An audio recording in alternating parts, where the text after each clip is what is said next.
Je vais vous parler des ressources intermédiaires, Madame la Présidente, parce que j'ai été étonnée de ne voir aucune mesure pour les ressources intermédiaires dans le budget 24-25 qui a été déposé la semaine dernière. Elles sont de plus en plus nombreuses à avoir du mal à joindre les deux bouts. Elles ont fait officiellement une demande de rouverture de l'entente qui les régit. C'est une entente qui durait de 2020 à 2025. On comprend que le contexte a beaucoup changé depuis la signature de ces ententes. Et puis les ressources intermédiaires, il faut savoir que c'est une ressource d'hébergement pour les personnes aînées en perte d'autonomie et aussi pour les personnes qui vivent avec une déficience intellectuelle, un handicap physique, une problématique de santé mentale ou même de toxicomanie. Et parfois, à ces problématiques s'ajoutent l'âge et les complications qui peuvent venir avec. Alors, contrairement à ce qu'on pourrait penser en lisant la page A23 de la stratégie de gestion des dépenses, l'entente qui régit les ressources intermédiaires n'est pas venue à échéance le 31 mars 2023, comme c'est indiqué pour d'autres ressources. Alors, cette entente va courir jusqu'en 2025, à moins que le gouvernement l'ouvre. Les demandes d'aide d'urgence de l'ARIC, l'association qui regroupe les ressources intermédiaires, n'ont pas été entendues. Et c'est d'autant plus étonnant quand on lit en page B21 du plan budgétaire que, et je cite, « Le gouvernement vise à ce que les personnes en CHSLD ou encore prises en charge par une ressource intermédiaire ou de type familial aient accès à des soins et à des services répondant à leurs besoins et respectant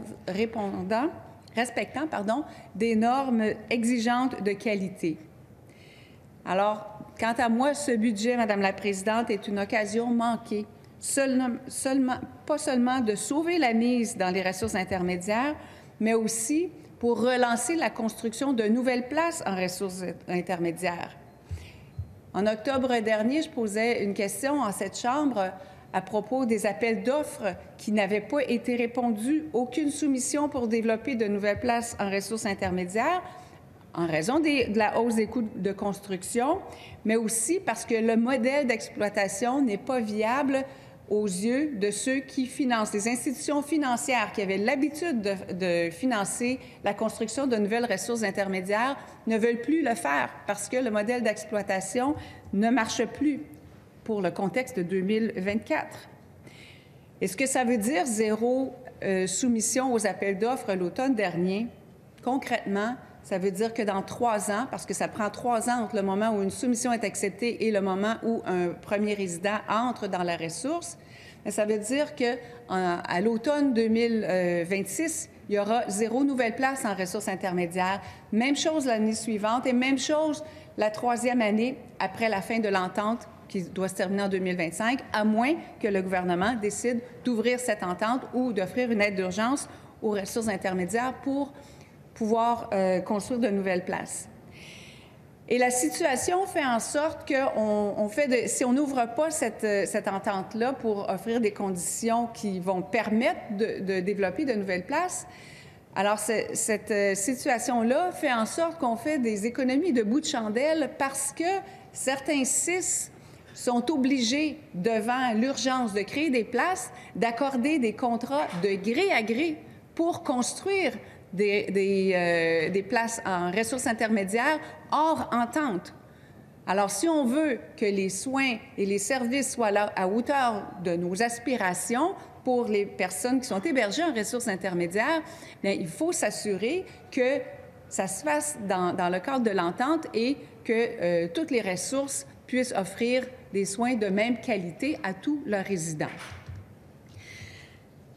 J'espère vraiment que les ressources intermédiaires ne vont pas prendre le même chemin que des centaines de RPA ces 5 dernières années, c'est-à-dire le chemin de la fermeture. Parce que c'est plus de 19 000 personnes actuellement qui sont hébergées dans les ressources intermédiaires et elles doivent être dans un milieu de vie qui répond à leurs besoins. On ne peut pas juste les changer de place, c'est impossible dans bien des cas. Et On entend que certaines RPA, c'est pas nouveau, là, depuis quelque temps, certaines RPA, on les accompagne pour qu'elles deviennent des ressources intermédiaires. Alors, il faudrait qu'on s'assure qu'elles vont pouvoir offrir les services et répondre à toutes les normes qu'on impose aux ressources intermédiaires. Alors, à ce chapitre-là, Madame la Présidente, je déposerai immédiatement la motion de grief. Donc, que l'Assemblée nationale blâme sévèrement le gouvernement caquiste pour avoir présenté un budget qui laisse tomber les ressources intermédiaires du Québec, qui héberge les personnes les plus vulnérables de nos sociétés, en omettant de les financer adéquatement dans le contexte de 2024.